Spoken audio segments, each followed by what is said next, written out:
Well, yeah. I wanted to talk about this photograph that and the story that kind of goes along with this. I actually find it pretty amazing that I guess it was with Semyazi and they were going to Ptah ship, mothership, and then I guess they went to other planets too to witness like a World War III that was happening on one planet, and Myers was looking at a screen and seeing what was actually happening on that planet and was actually terrified. And he's like asking Semyazi, "Why won't you do something about this?"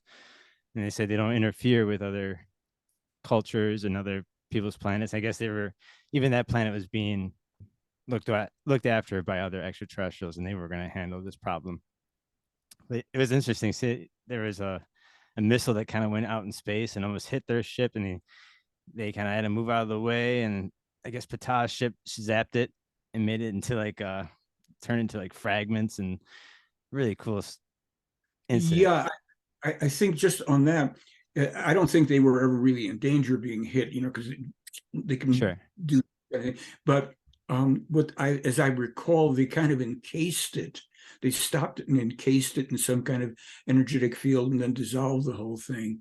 It was almost like it was frozen and then broken down. It's been many years since I read that, but yeah. No, I love that story. I just thought it was really interesting. Maybe you had more insight, but yeah, no, I thought it was cool. Guys, Yeah, I'm the noob here. I'm the newbie. What are we looking at here? supposedly what we're looking at there was, as I recall, it was Patah's ship, uh, photographed what, outside of Jupiter or something. I don't see the image anymore, but I think that's what it was. Yeah. And there's controversy about all of these. There we go. Oh, it's near a strange planet. That's right. It's not Jupiter. The problem is that Billy took lots and lots of photos and apparently some films that we'll never see in his great journey in 1975 to the depths of space and beyond, just all sorts of places, hundreds and millions of light years from Earth and all. And it was shortly thereafter that Meier was informed that he can't vouch for the photos because the Plejaren found that I think all of these photos, well, not all of them were falsified, but so many of them had been falsified when the intelligence services intercepted the film and then messed with things to discredit him, like they put in images of a pterodactyl or dinosaurs or something or other here and there. While he was describing that he had taken photographs of all these things, they substituted photos that would be found to be from books or other things. And while there's some of the photos seem to be, you say, wow, pretty interesting, and maybe this is an authentic one like this one possibly. I don't know, but they had to disavow, and this came into play when in about the 1990s, the skeptics suddenly came up with, discovered that the photos supposedly of Asket and Nira were hoaxed, that they incorporated images perhaps of what Billy had photographed, but also of a couple of dancers from the Dean Martin show. Dean Martin was an entertainer in America, very big in the 50s, maybe in the 60s and stuff too. So the skeptics were making a big issue about this proving that Billy Meier hoaxed his photos and blah, blah, blah stuff. Well, it really turns out that, and what the skeptics didn't know and didn't want to know, is that the Plejaren, probably a good 20 years before this issue ever arose, brought it up and said to Billy that there were two women, two entertainers, dancers in America who were doppelgangers for Asket and Nira. And then Billy was very excited and he wanted to go and look in on them. And what I could do, I'll see if I can do this as a screen share. I'll be able to show you. But what happened was that the Plejaren said, no, we're not going to look into that. We're not, there's reasons we're not going to look into them. And this was like 23 years ago. And Billy didn't understand why. Well, it appears that the Plejaren, when they told Billy that the space photos had been, manipulated, corrupted, whatever you want to call it, that they knew that these photos specifically were in there and that were going to cause him trouble in the future. Whenever, when suddenly the skeptics are going to go, oh my gosh, Billy Meier must have hoaxed all this, blah, blah, blah. So they discouraged his pursuing that whole thing. Now I'm going to see if I can share a screen, and you might have to talk me into how to share that one. Let's see. Okay. So this is very interesting that we're talking about this today, because you see at the top it says IIG and the Asket and Nira photo deconstruction. IIG, Independent Investigations Group, also known as CFI West /IIG, Center for Inquiry or Center for Inquiry West, is a skeptics organization that I confronted in 2001.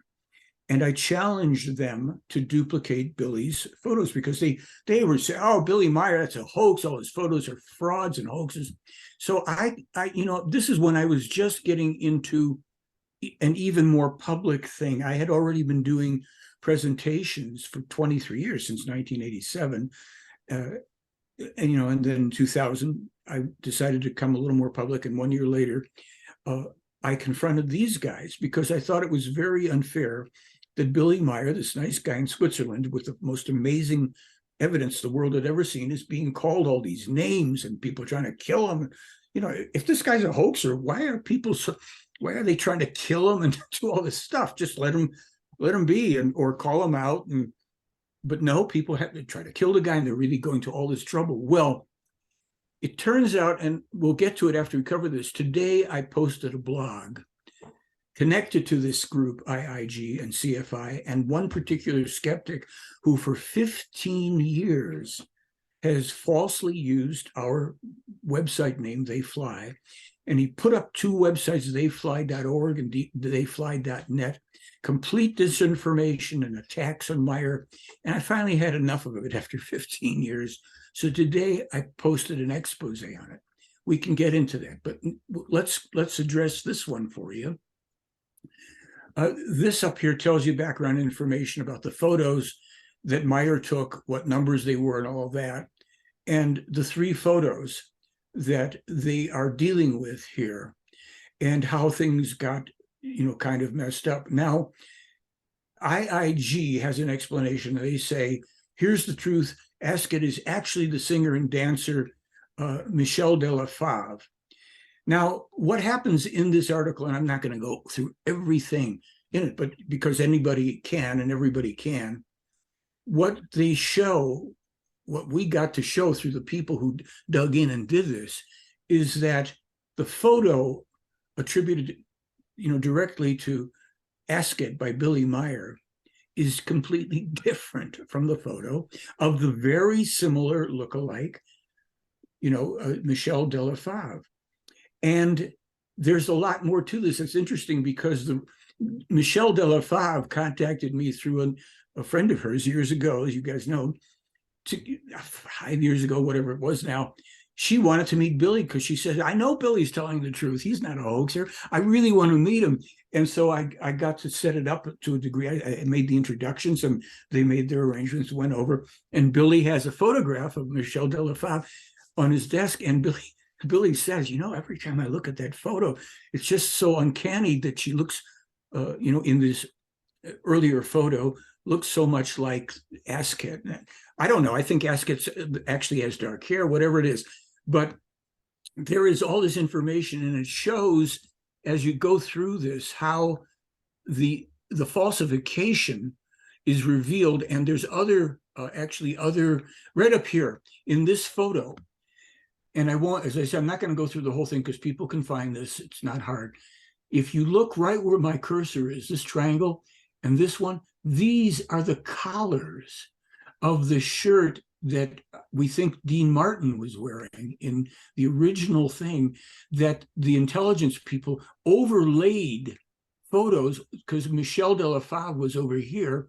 So they kind of moved photos around to create this false composite and they inserted, the shirt from Dean Martin. It's actually crazy. I never noticed all the details of it until somebody started to dig into it.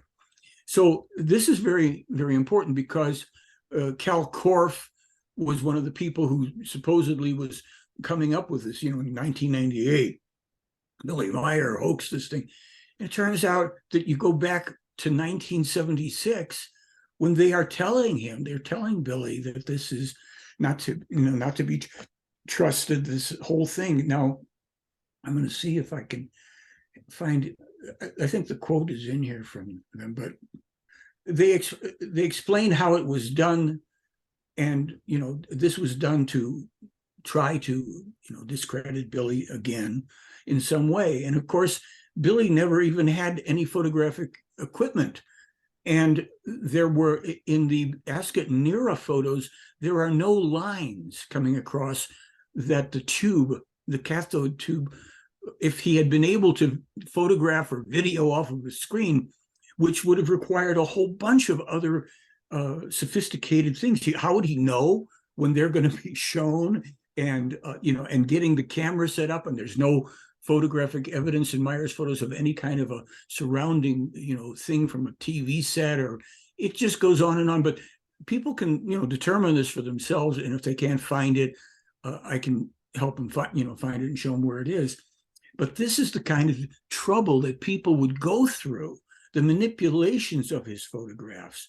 In addition, see, what happened is when they were finding they couldn't assassinate him literally, they're going to assassinate his character. They're going to call him out as a fraud and put all sorts of hoaxed evidence that has been manipulated. And what might interest you guys to know, if you don't already, I think it was back in 2004, I was at a UFO expo in Santa Clara, California, when a guy approaches me out of nowhere, in this, we're like in a big exhibit hall or something with tables and stuff. And this guy just comes walking over and he says, "I want to tell you who I am." Another one of these who I am stories. He said, "I've got to apologize to Billy Meier." And I said, "What are you talking about?" He said, "Well, about Cal Korff's attacks on Billy, saying that he inserted wires and all this stuff." He says, "I'm the guy that did that." I said, "What? What are you talking about?" He said, "Look, I didn't know this was going to go like this. Cal Korff approached me, some years ago." He said, "What would it take if these photos were hoaxed? How would it be done? How would a wire look in there?" And he said, "Why don't you make something for me?" And he said, "So I just did what he said, asked me to do." I said, "Well, you'd have to. It might look like this." And he said, "I sent everything over to Cal Korff. He was going to pay me for my time." He says, "I didn't know what he was going to do. He never did pay me." And he then puts it out saying that these are Billy Meier's hoaxed photos. And he says, "If you don't believe me," he said, he had Cal Korff's business card in his pocket, which I had gave it to me. I don't know if I've ever kept it, but he had Cal Korff's business card. And he wrote a whole expose. I think he's written 2 articles altogether for us. And he said, "Look, this is how it happened." And he says, "I know Billy's photos were great. They were amazing. And Korff asked me to find a way to manipulate them." Cal Korff is so discredited now. He's a self-admitted pedophile. It gets, whenever you dig into these skeptics, you find that they are just not good people, to put it mildly. They're not scientific and all of that. Now, this whole thing with the Ascot and Nera photos, do you guys have any questions on that stuff? Yes, but I want to interrupt you. If you Please. scroll down a little bit, please. Mm. And I saw this one sentence here. "The man in black found 2 doubles in America performing in an American TV show, and photos from the show were used for manipulation of Meier's photos." Who are these men in black? Well, the original Men in Black that Billy had dealt with were said to be from the Sirian star system, Sirian, that they were extraterrestrials. There had been, I think, a total of 63 of these people left who had made it their mission to try to get rid of Billy on Earth. And again, now, when we say things like this, here you have information, photos, people can look at that. And there's some other people who've done it. I wish I had links to their work. It's even, more detailed. then you make up your own mind based on evidence.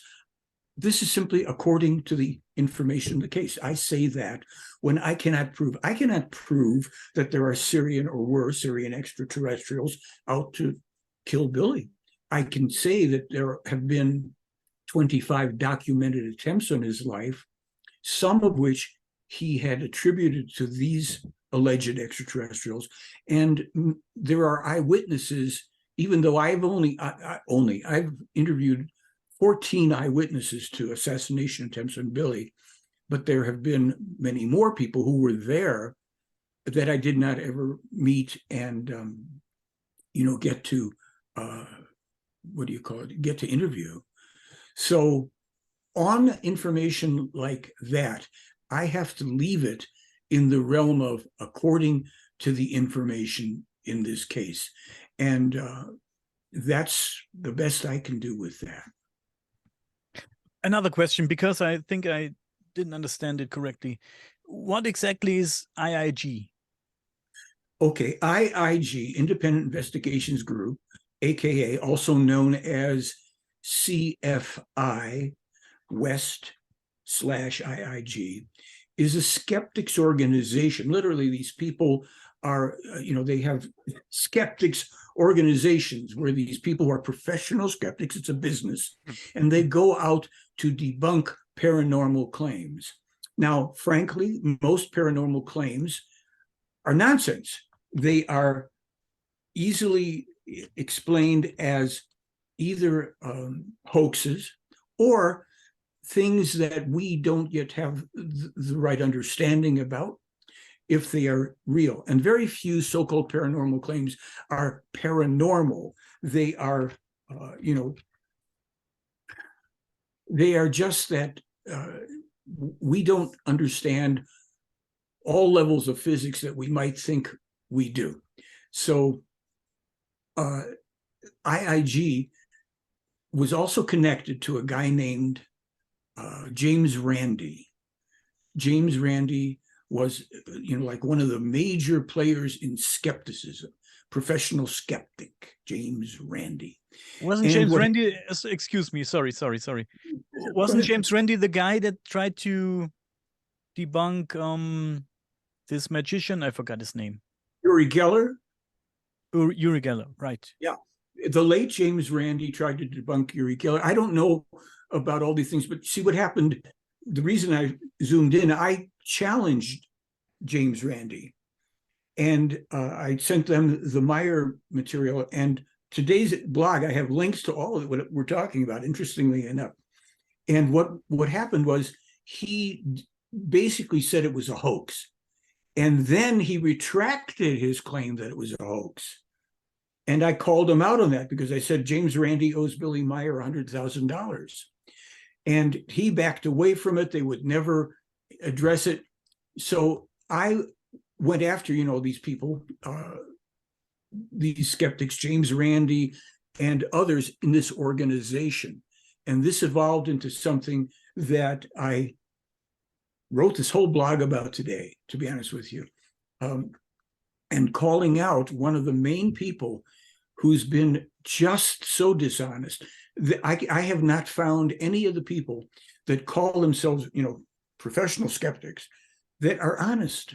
They're all like religious cultic believers, and they are shameless in the way they will distort the truth, deny things, defame people, and then they don't want to be held accountable.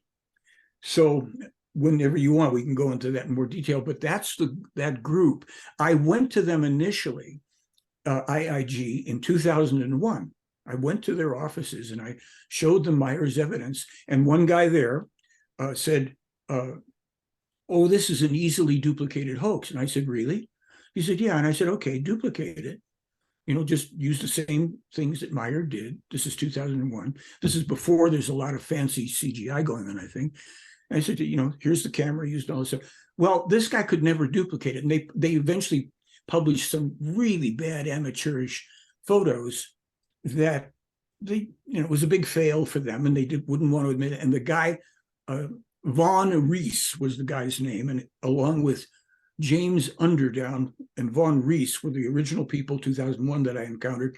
Well, they fired Vaughn Reese because he got humiliated in this. So another skeptic popped up. Can I go into this thing for the blog? But I'll wait if you got some questions now. And let me pause that and see, because I can do that at any point during our discussion. I would like to know a little bit more about Cal Korff, but if you want to go on, that's not a problem. Yeah, and Actually, we will come back. I'll be glad. That guy actually reached out to me, Calcor. He reached out to you? He reached out to me when I was putting out Wendell Stevens photographs. And he was trying to get at me like, you should, scowling me like, who the fuck are you? I know him from the Meier case, obviously. And I was like, fuck you, like I blocked him and shit. When was that? Probably 6 months ago. Really? Yeah. So it's kind of funny that I got this guy attention too. I was like, yeah, it's kind of flattering. But yeah. So again, it's kind of. He's basically, for the most part, he's crawled under a rock. I'll show you why. Hold it 1 second. And then we'll get back to this other thing, because this blog from today, it's very important to actually people know to what lengths these phony people have gone to help keep we consider here the truth of these contacts from people from worldwide. And it's a terrible thing that they've done to humankind. And we will see more of why I'm saying that in the near future. So let's see here if I can get that to come up. That's not it. Not this page. All right, I've got to find. We can talk, while we try to do this. So the thing is that Cal Korff, these skeptics have gone to great lengths to do as much harm in their minds as they can possibly do. I'll find it. I have to work with my little internet stuff here a bit. So while we talk, I'm not that swift with this stuff. So despite everything, meaning despite all, can you see this page? Is this any different? Yes. Let's see. Yes. Okay. This is Cal Korff. This is Cal Korff filming children through a peephole in a camera by his own admission. He went to Switzerland. You've got to understand how cowardly these people are. He went to Switzerland a couple times to the property there under a false name. At the time he was clean shaven, he put on a fake beard or something. They are so cowardly and so desperate and so threatened. And here is the guy. Let me see where I might have the text link somewhere. Cal Korff admits there's a video. Let me see if that video is still up. I don't know. I haven't, see how video's unavailable. No wonder, because in it, he describes secretly filming and questioning young kids on the Meier property, young girls, I think it is primarily, through a peephole in his camera. This guy, it speaks for itself. This is the guy that's trying to discredit Billy Meier. And he also admitted, I have another article, that he's been trying to sell Billy Meier's cups with photos. And it's so shameless. This is what the world doesn't know. I'm going to see if that'll come up quickly or not. And so people that go online, you can tell how bad I am with this stuff. People who go online and quote the skeptics, as soon as they do that, right away, I know that they don't know anything about this, and they are out to, let's see, here it is. If this will come up. Larceny. Gray skeptic Cal Korff admits stealing and selling Billy Meier's UFO photos. So there's another video. I'll bet when we go to that, that's probably down by now. Let's see, arrogant video admission. And so they've gone on to try to remove everything they could, any evidence of just what lowlifes they are. But he threatened, oh gosh, I can tell you. All right, I'll tell you, the Cal Korff story is kind of interesting. In 2009, I had already done a radio debate with Cal Korff and kind of kicked his butt. So then he sends me an email saying, hey, listen, there's no need for us to be hostile or anything with each other. Why don't we just do a project together? We'll put out 2 DVDs. You, Michael, can put out pro Billy Meier, and I'll put out the stuff that I think proves that it's a hoax. But I won't say any bad things about anybody. I said, well, okay, I don't care, fine. And then this was, I think, around November 9th or something of, what was it? Was it 2009? It's a while ago. Anyway, I send an email to Christian in Switzerland. Saying, hey, Cal Korff contacted me to do this thing. You want to ask Billy if there's any problem? And Christian asked Billy, and Billy says, Michael does what he does. It's fine. Do what you do. And then 2 days after that, I get an email from Christian saying, wait a minute before you go forward with that, because Billy was thinking about this, and he said he contacted Patah and wanted to ask him what they thought, because he doesn't look in, and Billy doesn't go snooping around everything. And I'm going to send you, Christian says, I'll send you the transcript tomorrow. So I get an email, a transcript, and it's Florina, one of the alleged extraterrestrial women, comes, and they have this little conversation. I mean, I could bring it up here. I don't want everybody to wait going through it. I'll send you links, you can look at it and go through it later at another time. And Florina says, Patah looked into this, and he wants Michael Horn to know that it isn't really a great idea. He might want to not do that, because what he doesn't know is that Cal Korff is setting this up to do a lot of harm to the mission, to Billy, to Michael, to manipulate this into a very negative thing. He's a man. They've clearly said he is a man who has very profound Cal Korff mental problems. He's a paranoid schizophrenic, and he's full of intrigues all the time. Well, that was pretty clear from all he's done. So I said, well, okay, I'll just tell Cal Korff, listen, do what you want to do. I'm going to bow out. Thanks anyhow. Just do what you want to do. Oh, Cal Korff sends me, oh, Michael, please, this would be so great. I keep responding, no. And he says, well, why? I said, look, Cal, the play Aaron looked in on this, and, they suggest I don't do it. Well, as soon as that goes through, the next day on Cal Korff's website, 300, I counted them, 300 attacks against Billy, me, death threats. Whoa, maybe I was about to step into something. So he unleashes whatever he can online, and I contact his web hosting company in Europe, because he was in the Czech Republic at that time. They take the site down. And this happens twice. He puts it up another site, I send them, and they take the site down. And one of them wrote back that Cal Korff, there was a whole thing where Cal Korff, they said, we didn't know about this, but in our company, Cal Korff had applied for the job of one of our dear co-workers who died on the job. And instead of apologies, Cal Korff applies for the job, sending this big inflated thing. We want nothing to do with this guy. So they take the site down.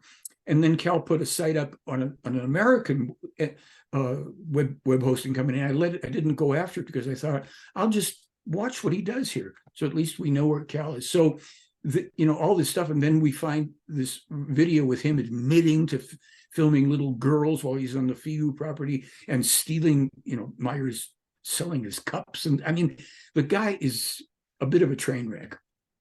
And so the imaginary play Aaron called it. And I've got the whole thing in writing. I've got, because Christian sent me the document, so we have date and time stamps. And everything I just told you that happened after we had that information from them. So this is where I tell people the higher standard of proof in the Meier case is the time travel related information. Space travel and time travel by other people and Meier are proved to a scientific and legal standard. When we finally understand that, when people will go through some or all of the 250 plus examples of foreknowledge that cannot be gained any other way, astronomical stuff, future events, maybe the world will listen. And I am not holding out great hope because, you get the skeptical stuff is out there. Skeptics cannot even handle the time travel thing, not even remotely, let alone the space travel. But this is why we know the case is real, not the UFOs. It's sure, it's legit. The photos are real. Astronauts and military investigators and special effects people, the guys that won the Academy Award for Independence Day, I personally brought them the video, the film really, where the ship goes around the tree. And they said, well, because they knew it wasn't CG, they said, well, we could do it with CG, But they said, no, that's got to be done with a crane and a big thing. And other than that, you can't do it unless you're using some, special effects, and there's none there. So we know this isn't about beliefs. There's nothing to believe here. And people like Cal Korff indicted himself. The guy is a self-admitted pedophile. Anybody want to tell me about Cal Korff and his attacks on Billy Meier? But it gets better today, or more interesting. Now, let me stop and say, any more questions on this? I'm willing to wait until we've covered anything else we can cover on this. Yes, please. Even after all the stuff you told me about this guy, Cal Korff, it sounds like he's not a nice dude. And I try to stay a little bit impartial here because I didn't do any research on him, and doesn't mean I don't believe you. God forbid. No, don't believe. But you have to do your research. Yeah, This guy even reached out to me. Yeah, so, I mean, of course. It says something to me too, that he was even attacking me. Of course, nobody's attacking my bro. But like I said, I'm trying to stay a little bit impartial here because I don't have any knowledge of his backstory, and this is my question: what is his backstory? Maybe just 1 or 2 minutes. Where did he came from? Was he in the UFO research, or what was he when he first started out? Cal Korff was interested in the whole UFO thing as a young guy. He got to know Wendell Stevens, who shared a lot of information with him and everything. And he wanted to be involved more with the examination and everything of the Meier material, as did Stanton Friedman, a nuclear physicist who also, his main claim to fame, Friedman's claim to fame, is his interest in discussing Roswell, for which there's no remaining evidence. So he had a great gig. He could make all these statements and everything, but there's no hard evidence left to prove it. I'm not saying Roswell was a real crash from what we know, but all the things Stanton was representing couldn't be proved. Okay, so Cal Korff, as a young guy, is wanting to be involved with Wendell's work with the Meier thing, and Wendell said no. Now, the reason Wendell wouldn't take him with him, for instance, to Europe when he was investigating, is because Cal Korff was an underaged teenager at that time. There was no big secret here that he was afraid Cal Korff would discover something.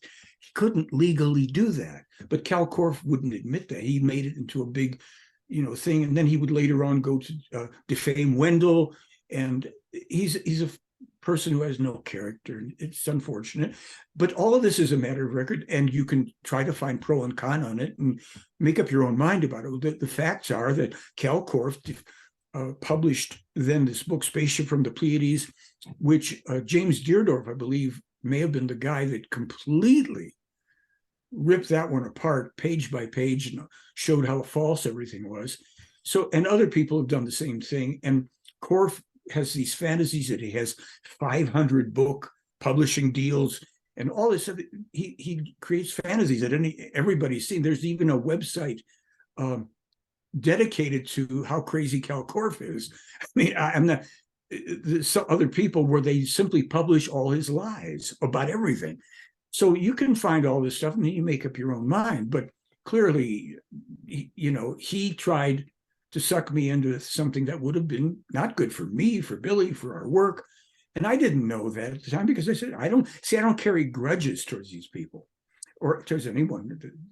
I'm not a grudge-oriented person. I can say, well, I don't like that. That's bad behavior, but I don't start sending daggers to people. Now, you might think that will sound different when you see what I put out today, but it's still the truth. So that's all I can really say. You can find tons of information. There are people that have put up Kalkorff's radio interviews and videos and just shredded everything, showing that it's all fantasy and lies.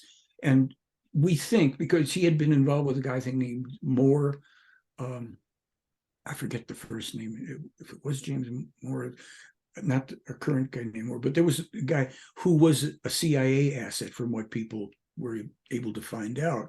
So he was probably being groomed and assisted and possibly supported, because this is a guy who, he makes up all these stories, but he doesn't have any real record of, to follow up with evidence and all. And he made claims about working for Apple and this and that. And it turns out that anything related to those stories turned to be very far different, very low level things that he had inflated. That's the information that's out there. I didn't care much. I was simply going to go ahead and have this 2 DVD thing. And I didn't realize until we got the information, you might want to wait or not do it. I thought, well, I think, Billy sent this to me. And in fact, I'll pay attention to the information here, but it was proved true. So people can say, oh, Billy Meier wrote that. Well, how did Billy Meier know that this guy had all this stuff ready to go? And that as soon as I back out of it, he's going to launch it. And that's what would have been in this other DVD. And I would have been promoting these 2 things. So I didn't know. And, that's it. So you just put it in there, you're being a good devil's advocate. And you go, well, okay, that's interesting. Well, if I'll see what I can find out about that and make up my own mind. That's the way it should go here. And that's, way anybody who hears about this, instead of just saying, Billy Meier, it's a hoax, his wife said it's a hoax. I get so many comments like that online. These poor, stupid people his wife said it's a hoax. I said, yeah, his wife is one of 17 people who passed a lie detector test 100%, authenticating, seeing the craft and Billy's experiences. So you want to be selected because you're an online skeptic, I tell people. And they've all been poisoned in this way of thinking because they don't think. So it's better to say, I'm going to look into it. Yeah. Because I've had so many people who've looked into things who go, oh, wow, how did Billy ever survive all this? Such terrible stuff. So if I may, just so I don't miss the opportunity, and I'm glad to come back to any of the other stuff, I'm going to see about this particular page. Let me share screen here. And hopefully we get that. Today's blog. Now, what you're seeing here, and I'll see if I can make it a little more visible. This is a screenshot, with the exception of stolen.net, which my webmaster, Melissa, put this stuff on. This is a screenshot of something called theyfly.net and theyfly.org, hosted by a guy whose name is Derek Bartholomew. He's one of the skeptics I told you about. He looks like this. Now I'll give you the story. In 2006, this is 5 years after I first encountered the skeptics, I meet a German guy in America, Jack Gerlach, and because I want to do a film on, a new film on Billy. And I meet this guy out of nowhere in an art opening in a gallery. Long story short, he says, hey, that's great. Let's go do it. So we decide to go do it, and we shoot most everything. And then I said to him, there's a skeptic. We have these special feature segments where we included other information. And there's a skeptic named Derek Bartholomew who's with this group, and he claims that he can prove that Billy's photos are a hoax. I said, let's include him in the film. Just like I had a therapist who talks about people who might be crazy, who claim to see UFOs or meet with people. And it's an interesting segment she has. She says, well, it doesn't necessarily mean they're crazy, but there's a lot of crazy people. I said, we'll put that in there. So we put this guy in, and he makes, I don't know if it's an 8 or 12-minute presentation, all these slides and illustrations, and this is a fake tree or it's a model tree, and he goes on and on. And I said, in there, I said, have you had everything you want to say in here? Yeah. It turns out that shortly after we put the film out, he has to retract publicly. He retracts his claims because they were proved to be absolutely nonsense. Well, that didn't sit well with him. He went on a vendetta. Let's see if I have the link to the failures. Top skeptic retracts hoax claims, helps prove Meier case real. This is one of the shots where he was trying to prove that these are all the same trees, blah, blah, blah, blah. And he had, some photographs and all. And these people are not scientifically oriented.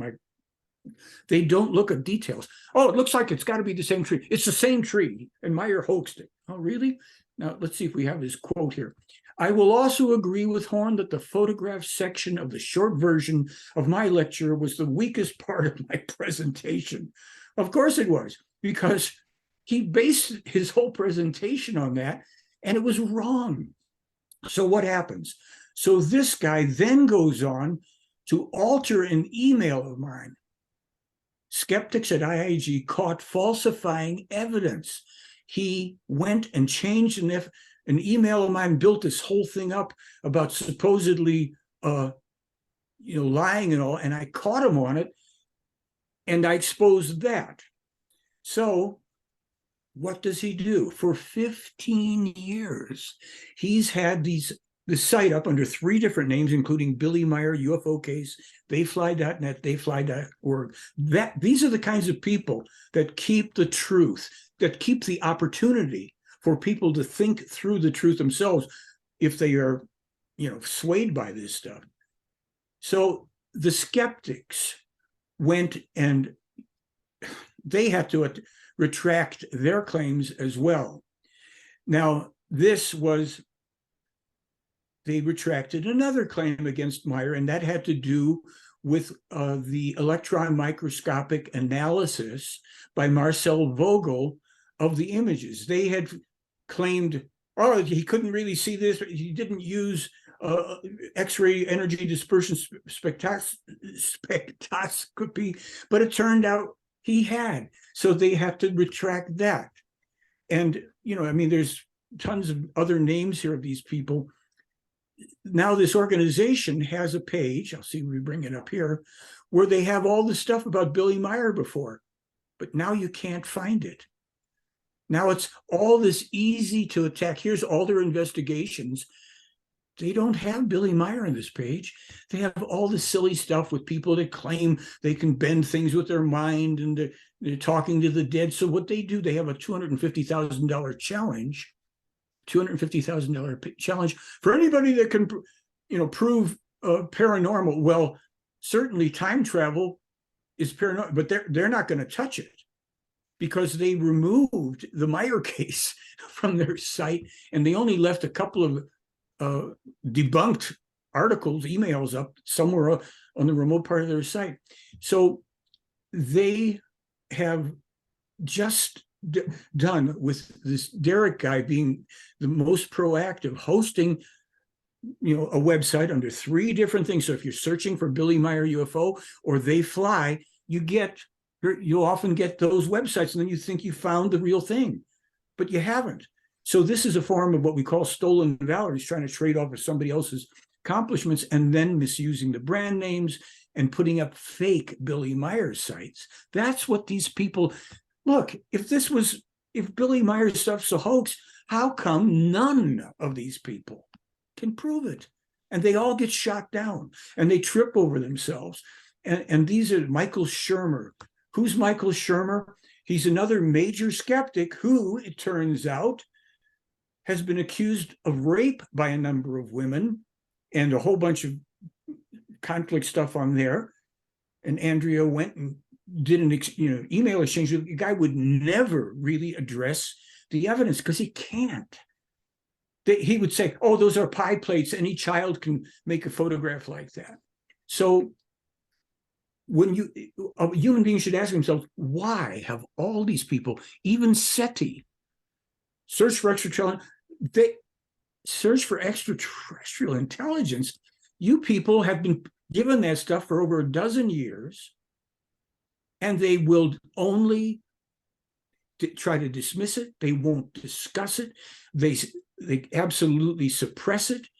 And we have sent them all the information and evidence. SETI, this was from 2015, a press release, sent evidence of ET contact. And they've got a clown hitman named Seth Shostak, who always comes out and says, oh, it's, no, there's no ETs. And they just over and over. And he, of course, emailed somebody a couple of years ago asking, whatever happened to Michael Horn? Yeah, are you worried about me coming after you again? So, I'm doing fine. And astronaut Gordon Cooper has authenticated all the photos that you people refuse to address. So someone has to say, why? If this man is a hoaxer, are all of these people either just simply attacking him or suppressing that, ignoring him, instead of proving their case, showing that it's a hoax? They can't show that time travel information is a hoax. How did Billy Myers, 14 years or whatever it is before it's even invented, publish the name of the Mars Odyssey that's going to be launched in 2001 or whatever it is, 2001 or 2002, and that's it. They put it out by that name. That's why I try to say to people, forget the UFOs. For now, if you want to know if it's real, there's the evidence. Make up your own mind. But if you can't grasp that information about Mars and information about discoveries and events on Earth and that are published years and decades before they occur, if you don't get that that's not possible without time travel, which would be the biggest, most important headline story in the universe, then don't talk about UFOs and UAPs. I say to these people, don't disturb yourself with things that are so far above your pay grade. Chase lights in the sky, go entertain yourself with all that stuff. Now, I'm going to see if, oh yeah, I won't go into that one because of the censorship on YouTube. Oh, here's the article. I was just referring to something here. Here we have a couple things where in 1975, Ptah tells Billy Meier about a still unknown universal belt that will be called the Kuiper Belt, right? 17 years before it's discovered. 17 years before it's discovered. Published 2017 here. Nothing before that about a Kuiper Belt. Okay? And then, here you go. 3 years before they developed the Kuiper Belt, Quetzal is talking to Billy Meier about two different belts on the other side of the orbit of Pluto in which comets and wandering planets move. Okay, one of those, that's the Kuiper Belt. And they discovered it, later on. And then Billy Meier publishes information from the Plarian in 87, all about water on Mars, the importance of the South Pole where the water is. And this is 87, they say it will be at the beginning of the third millennium and to be sure, by a Mars probe that will be called 2001 Mars Odyssey, when all this water stuff, 14 years before it's created. 14 years before it's created. How is that possible? Here we go. I excerpted from one page where I've got 150 on that page. I excerpted all the stuff, prophetically accurate scientific information. This is about black holes and all this stuff, all these things about black holes. Well, here's where the corroborations start in 87. but they don't, most of it doesn't take place until 97, 2005, 2009, 2011. Here's more about the black hole. 88. It's going to take 20 years till 2008, 2009. Here's more. 88, corroborated in 2001. We've got to start waking up. These people have seen future events, future scientific facts, and they give them to Meier in a conversational manner, starting in 76 about stuff on Mars, which begins to be, and then more in 86, more information on Mars, corroborating. Doesn't start to get corroborated in 2001. Why is it so hard for people to grasp? Everybody is involved with total sci-fi, virtual reality, metaverses, and mental masturbation, while the events that are coming down, that we are now seeing and experiencing, coming down on Earth now, and more that's coming now unstoppably, has been foretold. And this is just the nice scientific information.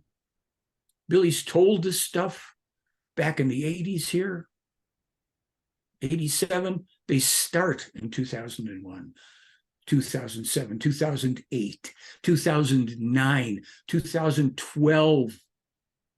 What are we thinking? I went to visit the scientist. I think I told a story up here in Flagstaff on the Mars information. The guy here, he couldn't figure it out. Well, how could he know that? Is it a lucky guess? No, Ken, it's not a lucky guess. You're a dummy.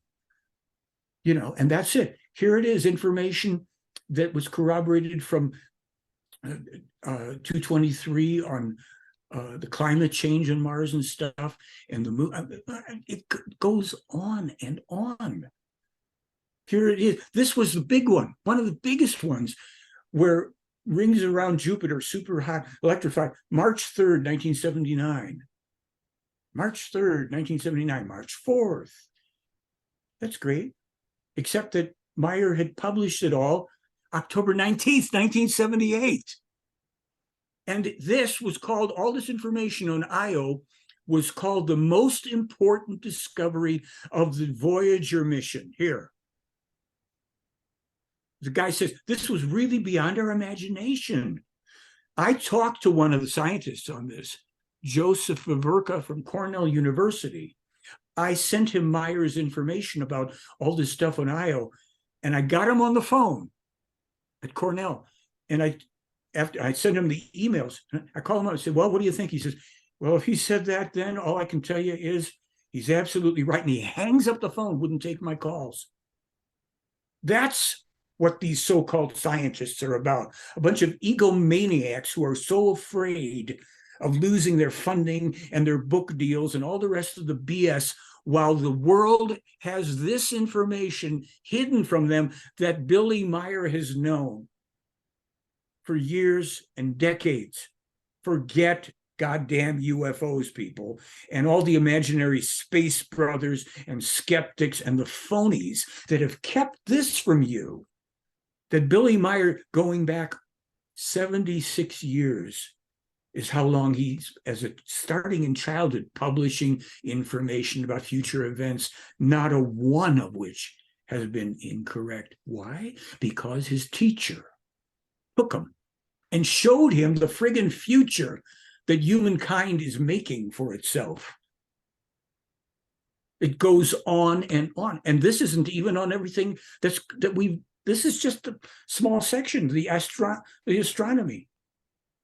Asteroids, this and that, and the figures they always publish, their figures are then corroborated in terms of distances, in terms of times, in terms of sizes, and blah, blah, blah. The official discovery. By the way, NASA had to change its information on this asteroid Apophis that's coming. They had it at one figure, then they changed it to within 10 meters of what Billy Meier published. Meier's never had to change one scientific fact. These are never theories. These are never theories. And you know something? I'll just tell you really quickly. When you read more about his life story, you know, in the beginning, I don't know if this is coming up. I'm going to stop sharing for a second.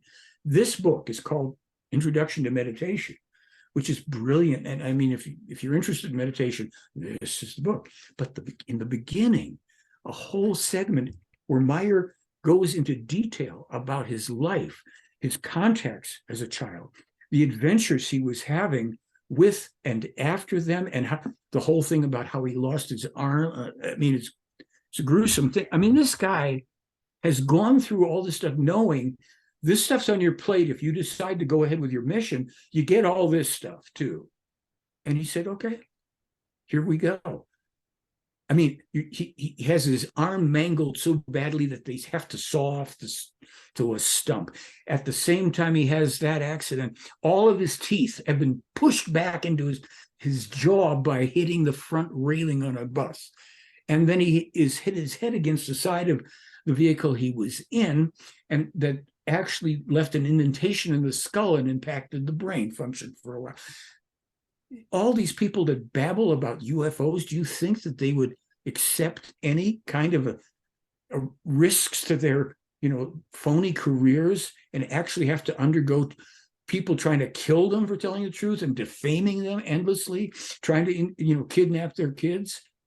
This is not about the fairy tale world of the paranormal, UFO, UAP, I'm an expert thing. Billy Meier is the only expert on this, the only one. Since 5 years of age, he was getting a craft made available to him for when he would be taken to places, primarily on Earth, but also shown other things, where he would also study with people on Earth who were very advanced in certain things, such as in India. You got to get this book, Introduction to Meditation, and you're going to have a big eye-opener, folks. This is not just some rube that fell off the truck that, he hoaxed his UFO photos. Really? So this parasite, this fellow named Derek Bartholomew, now gets to have his great accomplishments shared with the world about what depths he will sink to try to harm a man who's done nothing to him. He doesn't know him, never met him, never did anything to harm Derek or any of these other morons that post their stupid stuff about the Billy Meier contacts. And that's why, if I may jump, it's important to ask and to present the skeptical challenges so that people can find out what the other side of the coin is and how they can find out for themselves. I have two more questions. Sure. Before we have to come to an end today, because we have another interview in a few minutes. But and I don't want to be the bad apple in the basket always, but I have to ask these questions. Sorry about that. First, yeah, we're talking about informations that Billy presented to the world. It says on your site, it says 1978, 1980 something, this, something that. Can we track down these informations to the date? And yeah. We can prove that it came out back then, right? And because it came out in those years in German only, and it's in what they do in FIGU, and Dustin might even have some of these, I don't know. They publish blocks of contacts where they get, I don't know if it's 10 or 20 or 100, whatever the number. They get them when what happens is Billy has the contact. Then at a certain point, it's transmitted to him telepathically. One hand, he's typing it out at about 100 words per minute in German, cap locks, you know how that goes. And then he brings out the transcript to the to a couple of people at FIGU so that they can sign off on it. And then they do work to try to straighten out any language or anything. You know, so before they publish it, they want to make sure that it's accurate. So, but then they publish it in their material. They send it out to people. They publish it in their blogs or in the blocks. It's in different books. There's enough of it where the ironclad verifiability of this publication in English as well as in German is there, that it constitutes what's called proof beyond a reasonable doubt. Some of them you might not be able to say, oh my gosh, we can't find the German or the English for these except published after these dates. Okay, fair enough. But now let's look at what we have, because a lot of information is in Wendell's first 4 books that were published by, let's say, 1980 something, early 80s, mid 80s, where all the information from the 70s up to 78 or 79 that he could get translated is in there. Enough of it that we have, it's ironclad, it's copyrighted. So then, just like we had this American intelligence guy that interrogated me, and I told you about it, he said to people, you don't understand how this works. People say Billy Meier's hoaxed his photos. And so he said, maybe there's some bad photos in there, but tell me, is there one legitimate photo of an extraterrestrial craft? Because if there is, we throw out the rest. And he explained what he meant by that in forensic terms, in terms of how actual evidence is gathered, that if you get one significant piece that invalidates other claims and skeptical stuff, you go with the legitimate. And he said, Billy's got lots of photos, lots of films, and we know that they've been analyzed. We know that they were not hoaxed. Then you must think your way through and you see other evidence and do the same thing. So with this, let's say we had 100 of these things that we claim are published before, and we have about 250. It'll take 100. What if 30 of them we couldn't find? What if 50 of them we couldn't find ironclad publication proof? But for 50 of them we did. What conclusion do we draw then? If Meier said, well, we published in German, but nobody seems to accept that, or what? I mean, you're really in that place. This stuff was published, and there's a whole trail of stuff. And I can tell you from finding information, for instance, the thing that got me to know this was real in 1988, after 2 years after I'd had the 1975 to 78 stuff, I opened the newspaper. There's a new discovery by Lawrence Livermore Labs on the ozone damage tied to atomic testing. Nobody knew, except I knew it 2 years earlier because Billy Meier knew it in the 50s, and they were reminding him in the 70s. And here it is in writing, and it's in a book. It's in Wendell's books, ironclad. Same thing with information on Mars. Some of that stuff's in Wendell's books. Mm-hmm. That's it, folks. And if you get it, you might want to start running to that information, search it out if you're in doubt, and start looking at the warnings of what's coming our way. Because you can see that now today in the news, as all of this catastrophe is now starting to build, the extreme weather conditions that Billy was predicting specifically since the 50s, it's upon us. Mm-hmm. So many other things. So yes, ironclad proof. And I have personally interacted with some people with very high security clearances that tried to tell me it was a hoax. It took 5 minutes before they could not answer, and we stopped that conversation. This isn't about UFOs. If people focus only on the UFO stuff, they're going to get caught in this dead end thing. That's the skeptics like that. UFO, well, I still don't believe it. Yeah, what about a copyright? Doesn't matter whether you believe it or not. It's real. Yeah. Let's end it there. Another question you had? I'm sorry. I'm sorry. Did you? I'm sorry. Sorry. I have only another question. Yeah. And it's about this guy, Cal Korff. Stuck in my mind for some reason. And was he ever sentenced for his alleged pedophile stuff that he did? I'm saying alleged because I told you I don't know anything about it, and that's why I am saying alleged. Was he ever sentenced for doing stuff like that? I doubt that he was even convicted. This happened, even charged, because it only came to light a couple of years ago. You notice that suddenly that video is gone. Really, I'd leave my video up if I could defend it. So he's talked about things that happened in Switzerland maybe 20 or more years early, so nobody ever charged him. That was his own self-admission. maybe he wants to try to come forward at this point, put the video back up and let people make up their own minds. He admitted it. I am not the one that said he's a pedophile. He's self-admitted pedophile. It was in his own words. I probably should have downloaded the video or something and had it, but he's probably made sure that that video will never see the light of day. Never. So I'm sure somebody will have it. somebody might have it. Yeah.